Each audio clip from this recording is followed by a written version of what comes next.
Hola, saludos a todos, estimados participantes. Ya el tiempo nos ha corrido rápidamente este lapso 2024-3. Ya estamos prácticamente finalizando este periodo académico y bueno, vamos a ver entonces nuestro encuentro correspondiente a la unidad número 4 de la materia electiva 3 Derecho Inquilinario, y es la que tiene que ver con la relación arrendaticia, pero no ya con respecto a las obligaciones del arrendador y del arrendatario, sino cuáles son, esas acciones administrativas, cuáles son esos procesos administrativos y esos procesos judiciales que se pueden dar en materia inquilinaria. Fíjense ustedes que uno de esos procedimientos administrativos que no lo podemos enmarcar como un procedimiento donde se está resolviendo sobre algún tipo de derecho que esté vulnerado, sino simplemente un procedimiento administrativo de trámite, vamos a llamarlo así, dentro de todo lo que es la parte inquilinaria, es la fijación, el que tiene relación con la fijación del canon de arrendamiento de viviendas. Ya nosotros sabemos que eh, existe en Venezuela un ente encargado de todo lo que tiene que ver con la fiscalización, vigilancia, regulación, control de la materia de arrendamiento de inmuebles para vivienda, que es el SUNAVI, o la Superintendencia Nacional de Viviendas, que depende directamente del Ministerio del Poder Popular para la Vivienda y el Hábitat. Entonces, dentro de las competencias que tiene el SUNAVI está precisamente la fijación del canon de arrendamiento.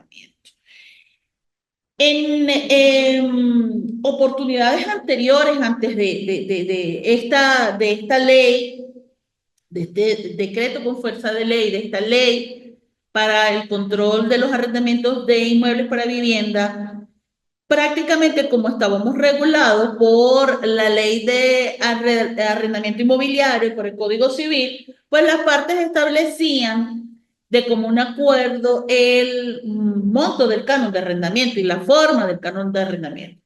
Fíjense ustedes que en la actividad que ustedes realizaron, que ustedes elaboraron para el módulo 3, se dieron cuenta que los contratos de arrendamiento de vivienda tienen tantas regulaciones que ni siquiera las autoridades notariales son las facultadas para celebrar, para concretar, para dar fe de la celebración de esos contratos de arrendamiento de vivienda, sino que es a través de la SUNAVI, que tiene un procedimiento muy complicado, es un órgano que tiene muchísimas limitaciones en cuanto a recursos humanos y recursos de cualquier tipo, porque están bastante limitados. Y que, pues, el hecho de que sea el SUNAVI el órgano competente para la fijación del canon de arrendamiento hace sumamente dificultoso el establecer ese canon de arrendamiento. Bueno, anexo al contrato de arrendamiento, dice la ley de arrendamiento, de regularización y control de los arrendamientos de vivienda, anexo al contrato de arrendamiento debe estar la resolución de fijación del canon de arrendamiento. Vamos a leer el artículo 77 de esta norma. Vamos a leer esta norma. Recuerden que ustedes tienen disponibles todas estas normas, ya las tienen en la plataforma, o ustedes las pueden buscar, las pueden descargar. Por allí no hay problema. Como simplemente fíjense que sean las normas que están vigentes. y que sean las normas venezolanas, porque a veces en los trabajos me colocan normas de Perú, normas de Colombia, normas de México y no se dan cuenta de cuáles son. Vamos a leer ese artículo 77 que es sobre la base para la fijación de ese canon de arrendamiento. Dice acá, la fijación de los cánones de arrendamiento de los inmuebles indicados en el artículo primero de la presente ley estará basada en una banda entre el 3% y el 5% de la rentabilidad anual sobre el valor del inmueble determinable según el tipo de arrendador, el cual será fijado anualmente a través de resolución de la Superintendencia Nacional de Arrendamiento de Vivienda. El Ejecutivo Nacional podrá modificar los porcentajes de rentabilidad establecidos en este artículo cuando así lo determinen razones de interés público o social. Y si ustedes se meten en la página del SUNAVI, van a encontrar ese índice de rentabilidad. Ese índice de rentabilidad varía anualmente. Incluso si ustedes lo colocan directo en Google, índice de rentabilidad para los inmuebles de acuerdo a la Superintendencia Nacional de Arrendamiento de Vivienda, lo van a encontrar. Y ustedes se van a fijar que ese índice va a estar establecido por zonas, va a estar establecido por estados, va a estar establecido de acuerdo a las condiciones y a las condiciones de la vivienda, a la localidad, sobre todo a la ubicación geográfica de esa vivienda. Entonces, base para hacer la fijación del canon, en primer lugar, ese índice de rentabilidad.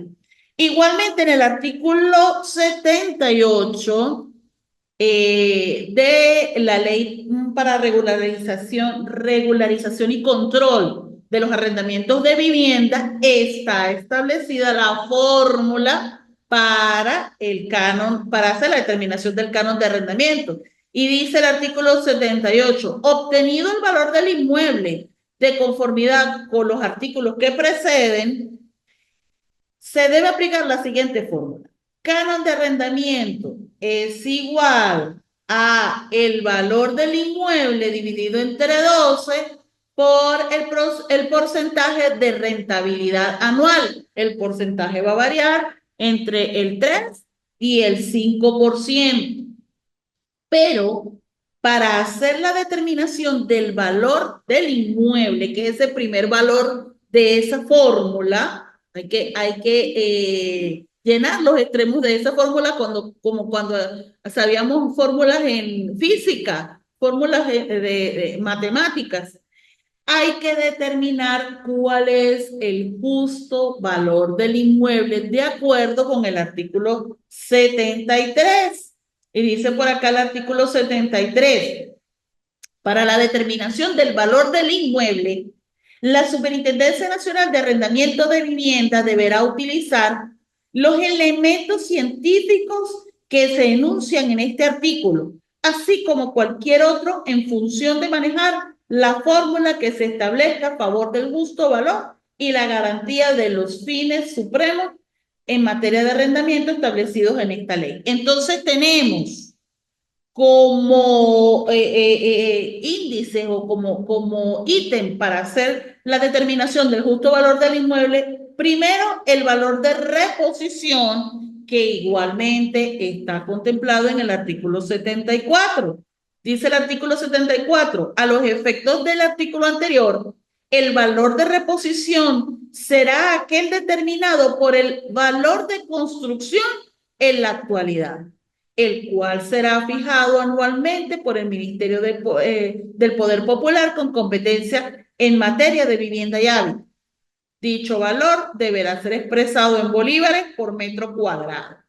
A tal efecto, la determinación del costo en bolívares estará en concordancia con las políticas nacionales que garanticen un costo real, según las regulaciones que el Estado establezca, contrarrestando la especulación económica y garantizando el pleno derecho a la vivienda de toda la población. Bueno, huelga aquí cualquier comentario sobre lo que es considerado por el Estado como valores reales y valores justos, etcétera, etcétera. Simplemente nosotros nos vamos a quedar con lo que es el valor de reposición, es el valor de construcción en la actualidad.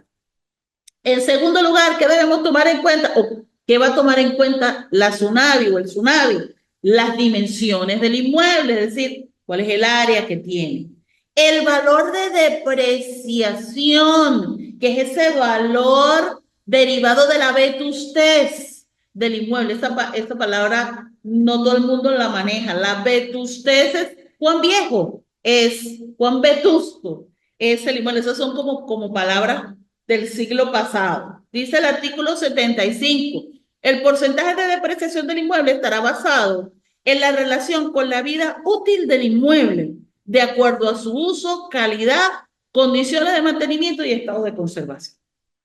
Y dice el artículo 76, en los casos que se realice una rehabilitación integral del inmueble que incluya la refacción de la estructura, esta deberá tener una cuantía económica de dicha obra superior al 80% que supondría realizar la construcción del inmueble en su totalidad en la actualidad y que además sus características constructivas permitan suponer que en uso, función y condiciones de construcción se ha alcanzado una situación equivalente a su primer estado de vida. Entonces, el valor de depreciación también es tomado en cuenta a la hora de fijar el canon de arrendamiento. La vulnerabilidad sísmica. ¿Quién dice la vulnerabilidad sísmica? Protección Civil es el que da esos índices de vulnerabilidad sísmica. Y la región geográfica. Pero no se me estresen que afortunadamente a nosotros los abogados no nos corresponde hacer esa determinación de la fijación del canon. ¿Qué es lo que a nosotros nos corresponde allí? Que si nuestro cliente no está de acuerdo con esa fijación, como eso es un acto administrativo de efectos particulares, podemos recurrir de ese acto. ¿Ok? Pero hay que manejar la terminología, hay que saber de dónde viene cada uno de esos valores para decir que efectivamente o para corroborar que efectivamente ese valor dado por la Superintendencia Nacional de Arrendamiento de Vivienda es cónsono o no es cónsono con el valor real del inmueble. Obviamente. Obviamente, usted puede estipular por el convenio cambiario número 1, usted puede estipular las obligaciones en dólares, pero como moneda de cambio, no como moneda, bueno, en el caso del arrendamiento es como moneda de cambio, se utiliza no como moneda de pago, en la teoría, porque en la realidad real y en la práctica, ¿qué es lo que quiere la gente? Que les den sus billeticos verdes. Y ahora, como está de moda el euro también, porque ahora es legal cobrar en euros a la tasa del Banco Central de Venezuela. Nosotros podemos decir, el Estado cobra casi todas las sanciones pecuniarias en la moneda de mayor valor según el Banco Central, tasa de referencia de que es la moneda de mayor valor según el Banco Central de Venezuela y que en este momento circunstancialmente es el euro. Pero se utiliza como, de acuerdo a la ley, debe ser utilizado en el caso del arrendamiento de vivienda como moneda de cambio, más no como moneda de pago. Entonces, se debe hacer una solicitud. El procedimiento de fijación inicia con una solicitud que está establecida en el artículo 79. Y ese artículo 79 dice, la fijación del canon se hará a instancia de parte mediante solicitud escrita o de oficio. En el caso que sea de oficio, la Superintendencia Nacional de Arrendamiento de Vivienda ordenará la apertura del procedimiento y notificará a las partes cuyos derechos subjetivos o intereses legítimos, personales y directos pudieran resultar afectados. Es decir, cuando el arrendatario va a la SUNAVI y dice que el arrendador le está cobrando de más y que por lo tanto solicita que se haga la fijación del canon de arrendamiento. En el artículo 80 está la posibilidad de corrección de esos errores. Entonces sigue el procedimiento con esa corrección de errores si lo hay. Presentada la solicitud escrita para la fijación del canon de arrendamiento, la Superintendencia Nacional de Arrendamiento de Vivienda la admitirá dentro de los 3 días hábiles siguientes si cumple con todos los requisitos establecidos en el artículo 81 de la presente ley. Si la solicitud presentare defectos u omisiones, se notificará al interesado para que las mismas sean subsanadas o corregidas dentro de los 15 días calendarios. Y cuando hablamos de días calendarios, ¿serán qué? ¿Hábiles o continuos? Días calendarios. Continuos. Continuos. Siguientes, contados a partir de su notificación, sin perjuicio que el interesado presente una nueva solicitud. La decisión que niegue la admisión de la solicitud deberá ser motivada y contra ella se podrá interponer recurso contencioso administrativo correspondiente dentro de los 60 días calendarios siguientes a la notificación del acto administrativo denegatorio. Entonces, aquí de una vez, con esto, con la negativa, se culmina la vía administrativa y se puede pasar a la vía contencioso administrativo. Luego, en el artículo 81, la ley nos dice qué debe contener esa solicitud. El escrito de la solicitud debe indicar, 1, el órgano al cual está dirigido, que es la SUNAVI. 2, la identificación del interesado y, en su caso, de la persona que actúe como su representante, con expresión de los nombres y apellidos, domicilio, nacionalidad, estado civil, profesión y número de cédula de identidad o pasaporte. 3, la dirección del lugar donde se harán las notificaciones pertinentes. 4, los hechos, razones y pedimentos correspondientes expresados con toda claridad. 5, referencia de los anexos que lo acompañen, si es el caso. 6, datos del inmueble. 7, cualquier otra circunstancia que exijan las normas legales o reglamentarias. Y 8, la firma de los interesados. Luego de esto, que se admita la solicitud, se va a proceder a la notificación que está prevista en el artículo 82. Una vez admitida la solicitud, se notificará a los interesados que se le da inicio a la fijación del canon correspondiente. A tal efecto, la Superintendencia Nacional de Arrendamiento de Vivienda, en un lapso de 20 días calendarios, deberá determinar el valor del canon cumpliendo con lo indicado en los artículos de la presente ley. Es decir, una vez que haya sido practicada la notificación, en los 20 días calendarios debe hacerse la fijación del canon de arrendamiento. Y en el artículo 83 está la posibilidad de revisión de esa fijación. Dice el artículo 83, los cánones de arrendamiento de los inmuebles sujetos a regulación por la ley serán revisados por la Superintendencia Nacional de Arrendamiento de Vivienda a instancia de cualquiera de los interesados en los casos siguientes. 1, cuando hubiera transcurrido un año después de cada fijación, es decir, que la revisión se puede hacer anualmente. 2, cuando se cambie total o parcialmente el uso o destino para el cual fue arrendado el inmueble.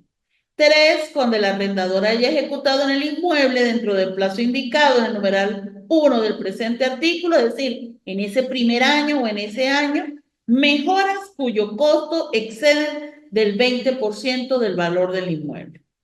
En el caso contemplado en el numeral 1 de este artículo, los interesados podrán pedir la revisión hasta con 60 días de anticipación al vencimiento del término fijado en dicho numeral. Otros procedimientos administrativos que están contemplados en materia de arrendamiento de inmuebles para viviendas son la preferencia arrendaticia y ofertiva. La preferencia arrendaticia es, como pues su nombre lo indica, es esa preferencia, esa facultad que tiene, esa prerrogativa que tiene el arrendatario actual para continuar arrendando el inmueble, alquilando el inmueble con preferencia a nuevos arrendatarios y está prevista en el artículo 89 de la Ley para Regularización y Control de el arrendamiento, que lo consideramos sí. Y dice aquí, todo inmueble que se mantenga en condiciones de arrendamiento al vencimiento del plazo del contrato de arrendamiento sobre inmuebles destinados a vivienda, el arrendatario o arrendataria tendrá derecho preferente a seguir ocupando el inmueble en las mismas condiciones, con preferencia a cualquier tercero que pretenda arrendar el inmueble, siempre y cuando esté solvente en el pago de los cánones de arrendamiento y haya cumplido con las demás obligaciones derivadas del contrato y de las leyes. Lo referente al canon de arrendamiento se regirá por lo establecido en la presente ley. El arrendador que incumpla con esta disposición estará obligado a indemnizar al arrendatario o arrendataria con el equivalente al valor de 100 unidades tributarias por cada mes que permanezca de forma indebida fuera de la vivienda. No sé en cuánto está la unidad tributaria, 40 bolívares. Bueno, algo así, 40 bolívares. Bueno, por 100 son 400 bolívares. Págale los 400 bolívares y chao, que se vaya. Tan sencillo como eso. Y tengo a ese tercero. Pero bueno, existe ese principio de la preferencia, esa prerrogativa denominada la preferencia arrendaticia.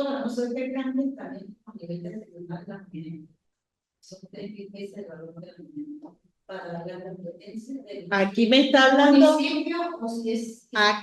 hablando de unidades tributarias simples y comunes. Entonces, si vamos a la interpretación literal de lo que está establecido en la ley, es a la unidad tributaria de 40 bolívares. ¿Sí? A menos que haya una resolución al respecto, desconozco si existe, pero puede ser que en cualquier momento lo haga. Lo que pasa es que la parte inmobiliaria ha cambiado. Ha cambiado porque el Estado se ha dado cuenta que no puede represar, que no puede obligar, que le va mejor a las partes si tienen un poquito más de autonomía en cuanto a la determinación de las normas, de los cánones, etcétera, etcétera. Le va mejor que teniendo 1.000, 3.000, 4.000 o 5.000 causas pendientes en la SUNAVI con las limitaciones en cuanto a los relatores, porque son muy pocos los relatores que tienen. Son funcionarios públicos que además ganan muy poco. Entonces cualquiera no quiere ser relator en materia de arrendamiento de inmuebles para vivienda. Entonces eso básicamente es uno de los impedimentos para que lo que ha dado la posibilidad de que se flexibilice un poco lo que es el arrendamiento de viviendas. En el artículo 90 está ese ejercicio de la preferencia arrendaticia. Dice el artículo 90, el derecho de preferencia arrendaticia establecido en el artículo 88 de la presente ley será potestativo para el arrendatario o arrendataria y de obligatorio cumplimiento para el arrendador.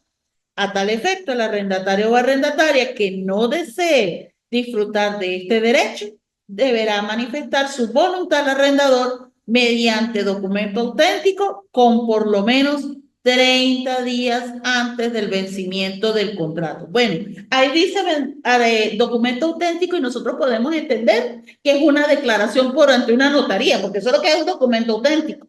Pero en la práctica eso no, es simplemente una comunicación escrita dirigida al arrendador, donde como arrendatario no tengo interés en ejercer esa preferencia arrendaticia, por tanto, al finalizar el contrato, pues ya no voy a continuar con él. Eso sería maravilloso, pero no es así. Tenemos además la preferencia ofertiva que está desarrollada en los artículos 131 y siguientes de la Ley de Regulación y Control de los Inmuebles Destinados a Vivienda. Vamos a buscarlo por acá.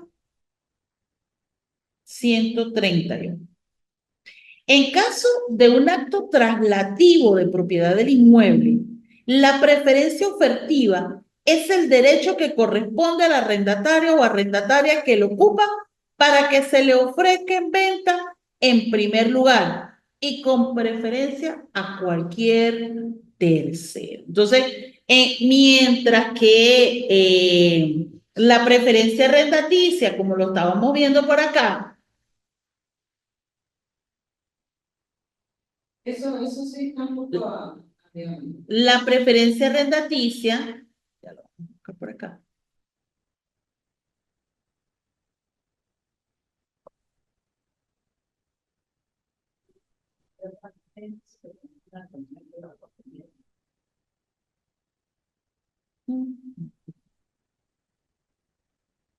La preferencia arrendaticia, mientras que la preferencia arrendaticia es a continuar en el inmueble, la preferencia ofertiva es en el caso en el que el inmueble sea dado en venta o quiera el propietario del inmueble darlo en venta. Dice el artículo 132 además, a los fines del ejercicio del derecho preferente individual de oferta, el propietario deberá informar al arrendatario o arrendataria que ocupe el inmueble mediante documento auténtico su voluntad de venderle el inmueble expresándole su derecho de preferencia. Vale aquí la misma interpretación. No podemos hablar de documento auténtico, no podemos decir que es un documento autenticado porque es simplemente una notificación interna entre las partes. Por tanto, puede hacerse por las vías comunes, las comunicaciones escritas o incluso yo diría que hasta un correo electrónico.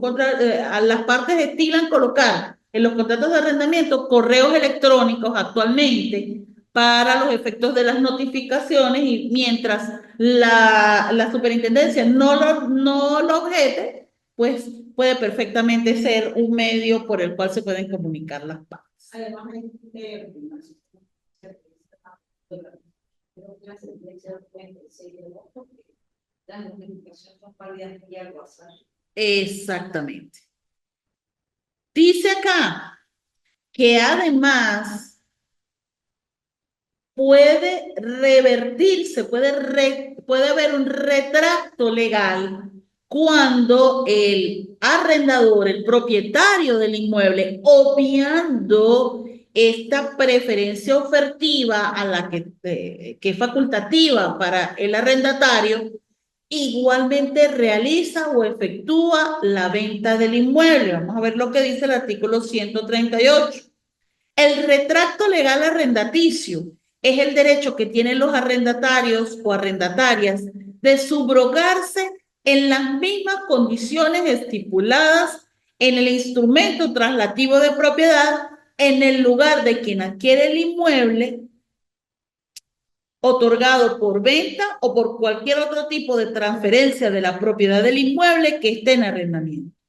Para ejercer este derecho, los arrendatarios y arrendatarias deberán cumplir con los requisitos establecidos en el artículo 136 de la presente ley. Y dice ese artículo 136, transcurrido un año contado a partir de la fecha de rechazo o no contestación del ofrecimiento de venta sin que se hubiese efectuado la venta a tercero, quedará sin efecto dicho ofrecimiento, debiendo en consecuencia cursar una nueva oferta al arrendatario o arrendatario para cualquier otra negociación que se presente celebrar. Es decir, el requisito es que se haya ejercido esa preferencia ofertiva dentro del año contado a partir del momento en que se realiza esa oferta en la persona del arrendatario.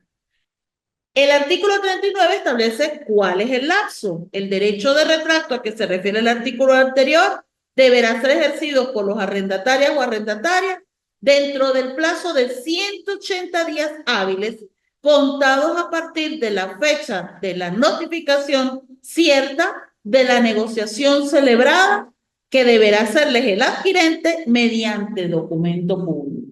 Entonces, contados 180 días luego que se ha firmado el documento de compra-venta, tiene el arrendatario lapso para ejercer ese retracto legal arrendaticio.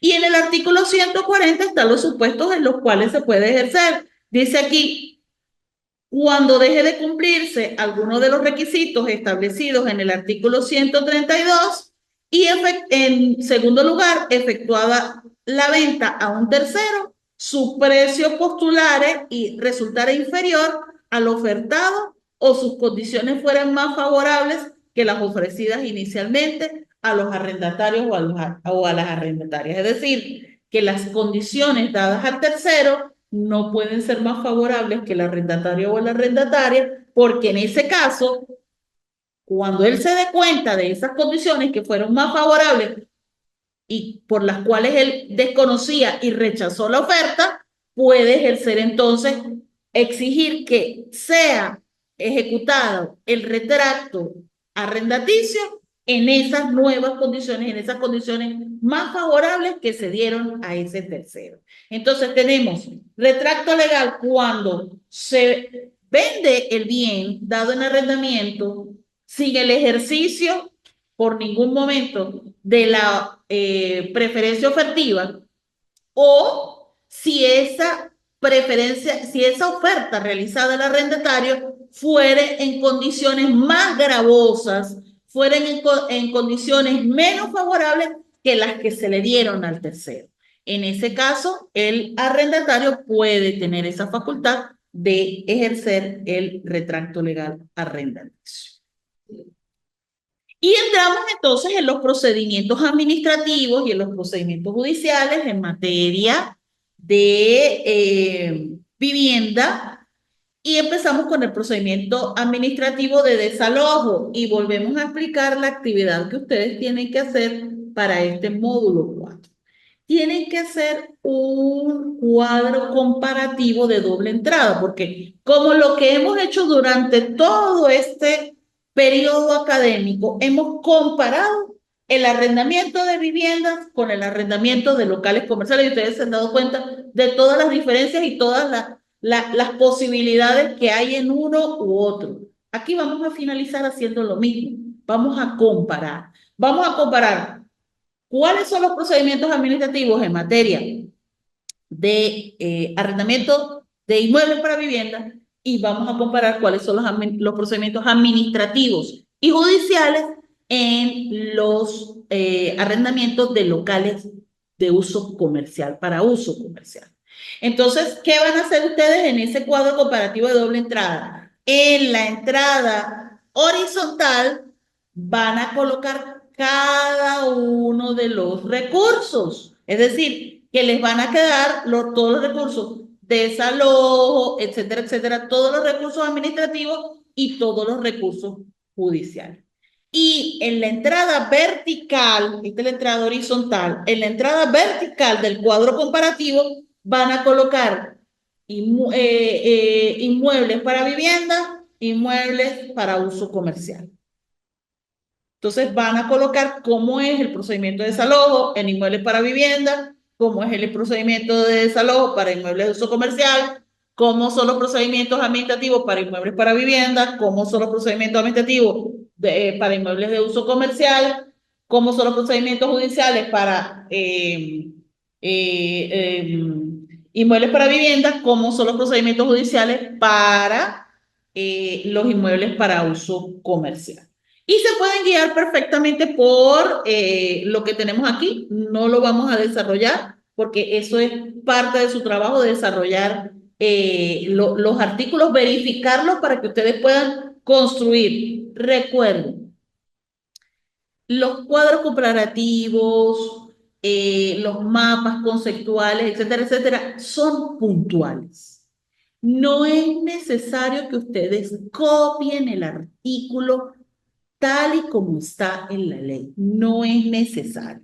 Si yo voy a hablar, por ejemplo, de los procedimientos judiciales en primera instancia, que hay una demanda, hay una admisión, hay una audiencia de mediación y sustanciación, que hay una contestación, que hay cuestiones previas, yo simplemente lo que hago es el resumen de ellos. No puedo porque un cuadro es una sola hojita. ¿Ok? Es un cuadro nada más. Entonces yo digo que hay procedimientos para los inmuebles para vivienda, hay procedimiento judicial en primera instancia. Vamos a ver si lo mismo pasa para los procedimientos en materia de arrendamiento de inmuebles para uso comercial. ¿Hay procedimiento judicial en primera instancia? Ok, vamos a comparar. Hay procedimientos de desalojo en el caso de los inmuebles para vivienda. Sí, hay procedimientos de desalojo para inmuebles para uso comercial. Sí, ¿cómo es ese procedimiento? ¿Quién lo lleva? ¿Qué órganos lo lleva? Ustedes van a hacer las comparaciones más. Creo que yo les coloqué sobre qué aspectos no recuerdo exactamente en este momento la actividad. De todas maneras, pues cualquier duda ustedes me avisan por la plataforma, no hay ningún problema. Igual en el caso de los procedimientos administrativos en materia de inmuebles para uso comercial. Hay preferencia operativa, hay retracto legal, si existe, no existe, cuál es el órgano ante el cual se ejerce. Fíjense que aquí ustedes tienen procedimientos en materia de locales comerciales, cuando, cómo se inician, si hay notificación, si hay articulación probatoria, cuál es el lapso de decisión, quién es el órgano competente. Entonces, eso es lo que ustedes van a colocar en ese cuadro comparativo de doble entrada. No estoy segura, no recuerdo, me parece que yo le coloqué a ustedes en la plataforma un modelo de cuadro comparativo. Guíense por ese modelo de doble entrada. ¿Por qué se llama doble entrada? Porque tiene una entrada horizontal y una entrada vertical. Eso es, por eso se llama ese doble. Ajá. Y luego de hablar hasta con que es la parte que está explicando que yo por lo menos no lo comprendía, pero ¿cómo voy a hablar de todo un procedimiento judicial? No. Simplemente, ¿cuáles son los recursos que hay en una? ¿Cuáles son los recursos? Guíate por las instrucciones. Revisa bien las instrucciones. Cuando ustedes estén haciendo alguna actividad, revisen bien las instrucciones. Y si no entienden las instrucciones, me escriben que yo en la brevedad posible, yo siempre les estoy contestando, trato de contestarles, a menos que sea muy tarde en la noche.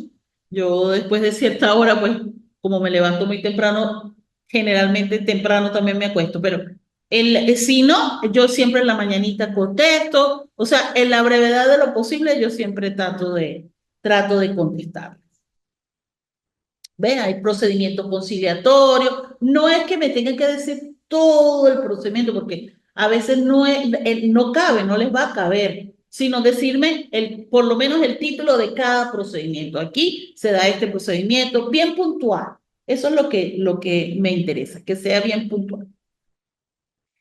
Pero además, ustedes cuando hicieron la actividad práctica en las notarías, preguntando si había posibilidades del canon de arrendamiento en moneda extranjera, pero además que preguntaran si había posibilidad de la inclusión de una cláusula arbitral. Y vuelvo y repito, aquí se llama cláusula arbitral, no cláusula arbitraria. Es arbitral. Se dice que es cláusula arbitral aquel acuerdo de las partes por la cual la resolución de cualquier conflicto o cualquier controversia va a estar en manos de o un mediador o de un árbitro, pero no estamos hablando aquí de la mediación y el arbitraje judicial, sino que la ley de arbitraje comercial, que si memoria no me falla es de 1998, en su artículo 5 y a través del artículo 258 de la Constitución de la República Bolivariana de Venezuela, se permite que centros de arbitraje y mediación institucionales distintos de lo que son los tribunales ordinarios, tengan jurisdicción y puedan resolver conflictos. Y esto es lo que se llama los métodos alternativos de resolución de conflictos que en este momento están sumamente de moda. Sobre todo cuando estamos hablando de contratos de arrendamiento de locales comerciales para empresas extranjeras. En el extranjero ya están aplicando con la frecuencia más normal del mundo los métodos alternativos de solución de conflictos para las controversias que se puedan suscitar con respecto a los contratos y el empleo de centros de arbitraje y de mediación institucionales, así se llaman, distintos a lo que son los tribunales ordinarios. ¿Y por qué se fundamenta, por qué se utiliza, sobre todo en los contratos de arrendamiento de grandes empresas o de medianas empresas? Porque ahí no dice que hay limitación alguna, lo podemos poner, lo podemos colocar en cualquier ámbito, porque justamente la misma sala constitucional desaplicó la prohibición que había para los inmuebles de uso comercial, la prohibición por control difuso de la constitucionalidad del empleo de estos medios alternativos de solución de conflictos, porque tienen un rango constitucional. Entonces, aquí tenemos la sentencia de la Sala Constitucional del TCJ de julio de 2023, donde hay una confirmación del criterio de desaplicación por control difuso de la norma contenida en el artículo 41, literal J, del decreto con rango, valor y fuerza de ley de arrendamientos de inmuebles para uso comercial y del artículo 55 del decreto legislativo 602, mediante el cual se establece el régimen transitorio de protección para los arrendatarios de inmuebles destinados a desempeño de actividades comerciales. Este fue un decreto especial que fue emitido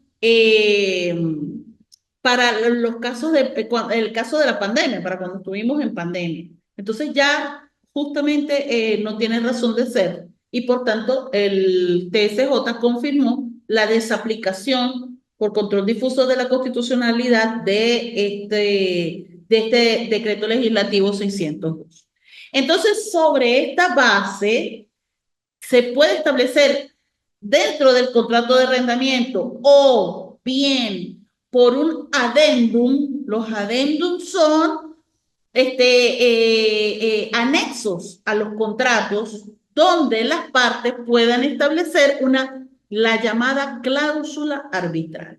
Y la cláusula arbitral no es otra cosa sino decir, en caso de que ocurra un conflicto, una desavenencia en cuanto a la interpretación del presente contrato o a la determinación de los alcances del presente contrato o a cualquier controversia afín, las partes pueden acudir ante el centro de arbitraje que ellas escojan. Hay centros de arbitraje que pertenecen a las cámaras de comercio, hay centros de arbitraje que son netamente institucionales, no tienen nada que ver con las cámaras de comercio, y ellos tienen sus reglamentos internos, tienen su código de ética y tienen sus lapsos y sus procedimientos que en muchos casos son muchísimo más breves, de tal manera que se puede ayudar con esto a descongestionar los tribunales de justicia que bastante congestionados están ya con las causas normales. Entonces, puede ser, exacto. Pero ese ya es un arbitraje de tipo público, vamos a llamarlo así. Pero este arbitraje que se puede aplicar esta cláusula arbitral no. Cuando se utiliza la cláusula arbitral, la jurisdicción ordinaria queda fuera. Solamente, exacto. La jurisdicción ordinaria ya no va a entrar en conocimiento, sino que las partes ya dijeron desde un inicio del contrato o a través de ese anexo, de ese adendum, que están dispuestas a que cualquier conflicto sea solucionado por ese centro de arbitraje institucional. Y sobre eso hay cantidad de normas. No se crean ustedes que los árbitros, en este caso, o los mediadores, porque hay diferentes fases del proceso arbitral. Hay una fase inicial de mediación y antes de pasar al proceso de arbitraje.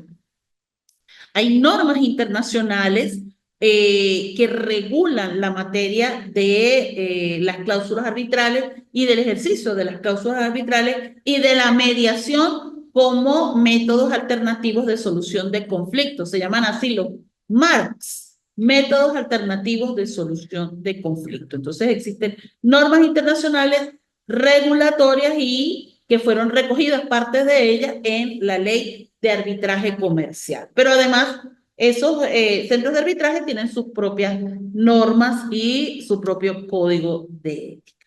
Bueno, si no hay alguna otra inquietud con respecto a lo que vimos hoy, recuerden por favor que cuando tengan alguna duda, la pueden plantear a través de la plataforma y pues con mucho gusto les estaré resolviendo cualquier duda. Entonces, en nombre del IESIP y en mi nombre, pues les doy gracias por estar acá con nosotros y les deseo pues el mayor de los éxitos en su actividad profesional. Gracias.